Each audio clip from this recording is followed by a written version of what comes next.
কিন্তু ভাইরা আমার, আমরা এখন দেখছি যে আমাদের নির্যাতিত, ত্যাগী এবং রাজপথের আসল প্রকৃত কর্মীদেরকে আড়াল করে এদেশের কিছু অসাধু রাজনৈতিক ব্যক্তিত্ব তাদের ব্যক্তি স্বার্থ ফায়দা হাসিল করার জন্য এই যে আওয়ামী লীগকে ঘাড়ে নিয়ে আজকে এদেশে সন্ত্রাস এবং চাঁদাবাজিতে মেতে উঠেছে।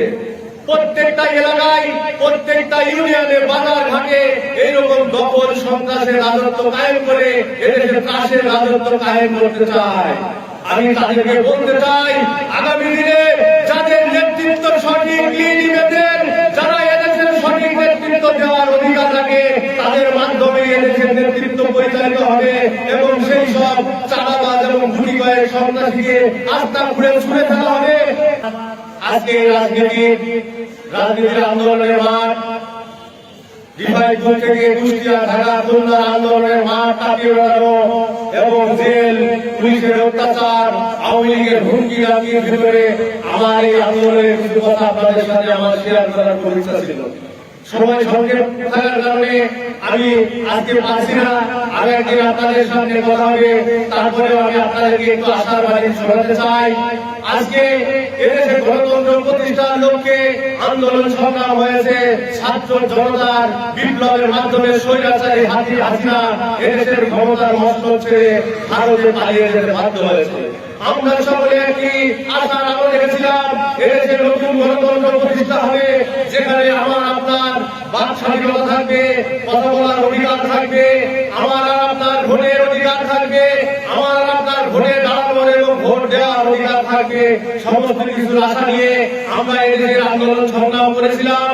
কিন্তু ভাইরা আমার, আমরা এখন দেখছি যে আমাদের নির্যাতিত, ত্যাগী এবং রাজপথের আসল প্রকৃত কর্মীদেরকে আড়াল করে এদেশের কিছু অসাধু রাজনৈতিক ব্যক্তিত্ব তাদের ব্যক্তি স্বার্থ ফায়দা হাসিল করার জন্য এই যে আওয়ামী লীগকে ঘাড়ে নিয়ে আজকে এদেশে সন্ত্রাস এবং চাঁদাবাজিতে মেতে উঠেছে।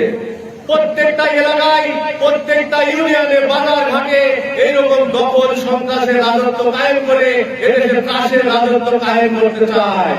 আমি তাদেরকে বলতে চাই, আগামী দিনে যাদের নেতৃত্ব সঠিক লিড নেবেন, যারা এদেশের সঠিক নেতৃত্ব দেওয়ার অধিকার রাখে, তাদের মাধ্যমে এদেশের নেতৃত্ব পরিচালিত হবে এবং সেই সব চাঁদাবাজ এবং গুলি কয়েক সন্ত্রাসীকে আস্থা ঘুরে ছুড়ে ফেলা হবে। আপনারা এটা নিশ্চিত থাকেন যে দেশ নায়ক তারেক রহমান এদেশের রাজনীতিতে বিস্তর ব্যাপক একটা সমস্যা নিয়ে আসবেন। তারই ধারাবাহিকতায় আপনারা দেখেছেন কিছুদিন আগে উপজেলা রেজিস্ট্রি অফিসে চাঁদাবাজি এবং মারামারির ঘটনাকে কেন্দ্র করে কিছু নেতাকে বিএনপির থেকে সাংগঠনিক ভাবে বহিষ্কার করা হয়েছে। আমি আপনাদেরকে বলতে চাই, এদেশে আমরা আর কোন সেই সকল সন্ত্রাসী গডফাদারদেরকে আমাদের নেতা হিসাবে দেখতে চাই না। আপনাদেরকে আমি একটা আশার বাণী শুনিয়ে আজকে আমার বক্তব্য শেষ করব। আগামী দিনে আপনাদেরকে নেতৃত্ব দিবেন বাংলাদেশের একজন রাজপথের লড়াকু সৈনিক, দেশ নায়ক তারেক রহমান এবং দেশনেত্রী বেগম খালেদা জিয়া সহ জিয়া পরিবারের বিশ্বস্ত সৈনিক। তিনি আগামী দিনে আমাদের মাঝে দৌলতপুরে আসবেন এবং তার উপস্থিতির মাধ্যমে আগামী দিনে দৌলতপুরবাসীকে এইরকম অভয় বাণী শোনাবেন। তিনি আমাদের দৌলতপুরের কৃতি সন্তান, তার নাম হচ্ছে শরীফুদ্দিন জুয়েল, যিনি ঢাকা মহানগর উত্তরের আহ্বায়ক, যার আতঙ্কে হাজিরা সবসময় প্রকম্পিত থাকত।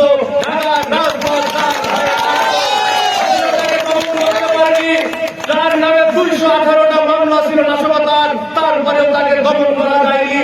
ঢাকার রাজপথে এইরকম জনগণ যার সাথে এইরকম হ্যান্ডশেক করার জন্য ঘুরে বেড়ায়, যিনি তার নীতি এবং সততার কাছে অটল এবং অবিচল, যার বলিষ্ঠ নেতৃত্বের কারণে ঢাকার উত্তর থেকে সমস্ত আন্দোলন সংগ্রাম সফল হয়েছে। তিনি এই দৌলতপুরের কৃতি সন্তান। আপনারা অনেকে হয়তো জানেন, এই দৌলতপুর থেকে আমাদের 5 জন মতো ঢাকার কেন্দ্রীয় যে নেতৃত্ব, এই নেতৃত্বতে অবস্থান করেন এবং তারা নেতৃত্ব দেন। আমরা আর কোন এইরকম নেতৃত্ব চাই না যেখানে সন্ত্রাসী চাঁদাবাজি এইরকম ঢুকেরা ভাগ বটারা নিজেদের মধ্যে এইরকম জ্ঞান প্রচার করে। ভাইরা আমার, আপনারা এখানে আজকে বিএনপি এবং কর্মীদের অনেক অংশে উপস্থিত আছেন। আজকে রিফাইনপুরে যখন 5ই আগস্ট হয়, 5ই আগস্টের পরে পট পরিবর্তনের পরে আমি দেশের বাইরে ছিলাম, অর্থাৎ দৌলতপুরের বাইরে ঢাকায় ছিলাম। তখন আমি চিন্তা করলাম যে আমি এলাকায় নাই, কিন্তু এখানে অনেকেই আছে যারা বুঝতো না, তারা অনেক অত্যাচার নির্যাতন জুলুম এই দেশের মাটিতে করেছে।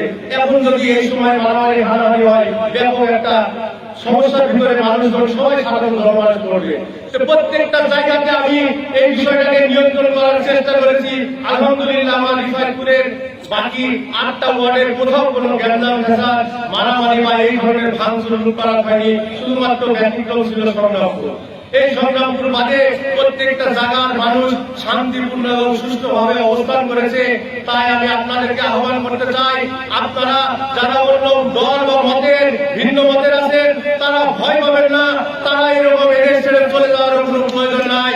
আমাদের নেতৃত্বের মধ্যে আপনারা আমাদের কাছে নিরাপদ। আজকে এখানে যারা এসেছেন, যারা উপস্থিত হয়েছেন, তাদেরকে নিরাপত্তা দেওয়ার দায়িত্ব আমাদের। আপনারা যদি কোনো সমস্যায় পড়েন নির্দ্বিধায় আমার কাছে আসবেন, এ কথা মনে করার প্রয়োজন নাই। পূর্বে তো আমি অনেক দল করতাম, সেইখানে গেলে আমার সুবিধার খাও কিনা।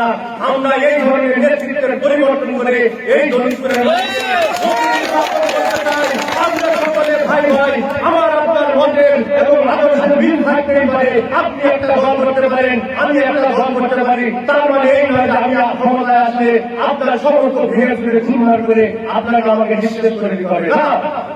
আজকে দেখেন আমেরিকার পরিণতি, নির্বাচনে আসলে নির্বাচন বয়কট করেছিল, মাঠ ছেড়ে দিয়েছিল, কিন্তু আমেরিকার সন্ত্রাসের রাজত্ব কায়েম করেছিল, যার কারণে নির্বাচনে মানুষের একটা অনাস্থা এবং ঘৃণার কারণে 15% সাধারণ ভোটারকেও মাঠে ভোটে মাঠ কিনে জানতে পারে। আমরা ওই রাজনীতি করতে চাই, সাধারণ মানুষের ভালোবাসা নিয়ে এই দলিতপুরের নেতৃত্ব দিতে চাই, সেখানে মানুষ নাম শুনলে মানুষ স্বতঃস্ফূর্ত ভাবে এসে ভোট সেন্টারে এসে ভোট দিয়ে আপনার প্রার্থীকে জয়যুক্ত করবে।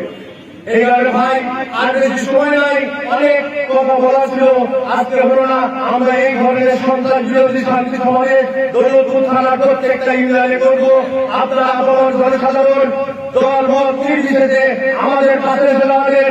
ইনশাআল্লাহ মৃত্যুকে আলিঙ্গন করে যত কিছু হোক না কেন আমরা এই ধরনের দুর্নীতিবাজের চিত্রের সংগ্রামী সাথী বন্ধুগণ, আজকের সময় শেষ। এ পর্যায়ে আপনাদের সামনে সংক্ষিপ্ত এবং সমাপনী শেষ বক্তব্য রাখবেন দৌলতপুর উপজেলা বিএনপির সংগ্রামী সাধারণ সম্পাদক, বারবার কারা নির্যাতিত এবং রাজপথে লড়াই সৈনিক আলহাজ শহীদ সরকার মঙ্গল।